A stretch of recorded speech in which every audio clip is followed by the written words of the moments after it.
A questão que temos hoje do Sucessão Legal Responde é trazida por uma advogada de Minas Gerais. Ela traz o seguinte problema.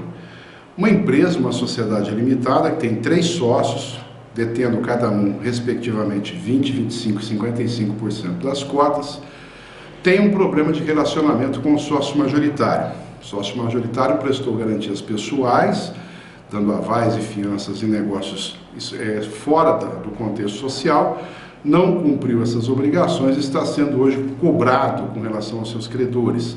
E isso levou à sua negativação. A empresa depende de crédito decorrente de instituições financeiras e isso está travando o operacional dela.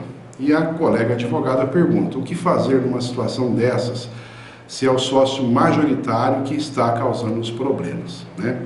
Então a solução que a gente tem está no direito societário. Primeiro a gente tem que dizer que o que une os sócios numa sociedade qualquer, principalmente numa sociedade limitada, é a chamada affectio societatis. É o desejo que a pessoa tem de se unir e de se manter unida num negócio com outra ou com outras pessoas.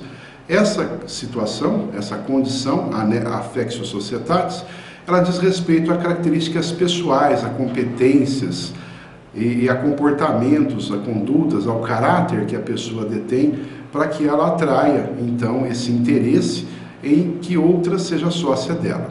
Também é importante destacar que as pessoas têm o direito de se associar e de permanecerem associadas por tempo que desejarem.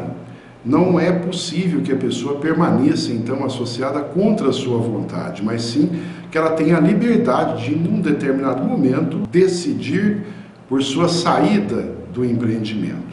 Trata-se de um princípio, que é o da livre associação, que ele consta da Constituição Federal. É uma chamada cláusula pétrea, que não pode ser mudada pela Constituição. Na formação de uma sociedade limitada, essas características pessoais, o desempenho, o caráter, as habilidades que a pessoa detém são fundamentais para que haja esse vínculo, essa união. E o sócio, perdendo às vezes alguma dessas competências ou essas características, ou uma que seja, ele pode fazer com que os demais sócios não tenham mais interesse em permanecer unidos a ele. Além disso, quando o sócio, perdendo uma característica ou adquirindo uma característica negativa, como é o caso da negativação, em cadastros de maus pagadores, isso pode afetar a própria sociedade e trazer prejuízos, pode trazer uma dificuldade no funcionamento da empresa.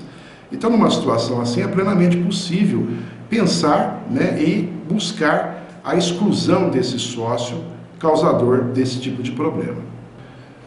Então, percebendo que esse sócio, que é o administrador da empresa e que ele foi negativado e que a empresa depende de financiamento, de crédito, de linhas de crédito para operar no mercado, essa negativação é um fato relevante que já traz a necessidade de se rever a participação desse sócio na sociedade, como também dele permanecer à frente do negócio como o administrador da empresa.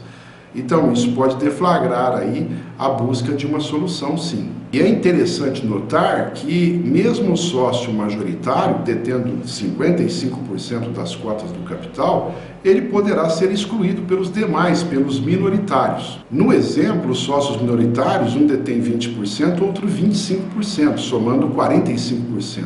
De maneira que há um quórum entre eles, que deve ser o de maioria absoluta, no sentido de que eles, representando entre si uma decisão uniforme ou de maioria absoluta, deliberando pela exclusão do sócio faltoso, do sócio que está acarretando problemas. Então, perceba o seguinte, o sócio que detém 25%, a manifestação de vontade dele já é suficiente para a exclusão do sócio de 55%. Por quê?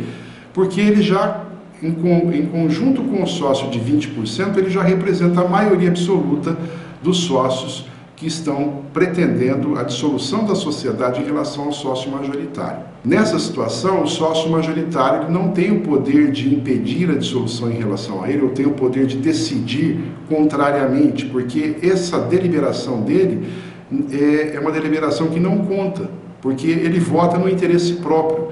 Então a própria lei diz que nesses casos em que o sócio delibera em interesse próprio, a contagem do seu voto não acontece. Então a contagem dos votos vai acontecer apenas em relação aos sócios minoritários que desejam excluir o sócio majoritário. Agora, a pergunta que se faz é a seguinte: como proceder? É recomendável que haja uma reunião de sócios, que a reunião acontece nas sociedades com menos de 10 sócios, que é o exemplo, e nessa reunião, convida-se também o sócio causador dos problemas, dando-se a ele, inclusive, a possibilidade de exercício de defesa. E é aconselhável também que dessa reunião seja lavrada uma ata, sendo recomendada a lavratura de ata notarial, que é aquela ata feita por um tabelião. Essa ata vai retratar todos os acontecimentos textualmente que ocorreram naquela reunião. Feita essa ata, feita essa reunião, passa-se então a judicialização do problema. Os sócios minoritários ingressam então com uma medida judicial, podendo pleitear inclusive a concessão de liminar para afastamento imediato do sócio com 55% sócio faltoso. Eles podem, inclusive, não adotar esse caminho de realizar a reunião de sócios e diretamente já buscar junto ao Poder Judiciário uma tutela adequada, a busca da ação, a medida judicial adequada para esse fim.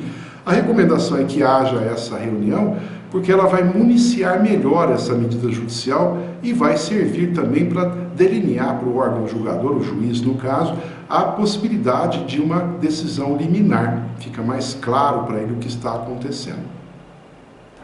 Ao final da medida, com o seu julgamento, com o trânsito em julgado da ação judicial, passa-se então a apuração de haveres daquele sócio que foi excluído, se a decisão for pela manutenção, pela deliberação da sua exclusão.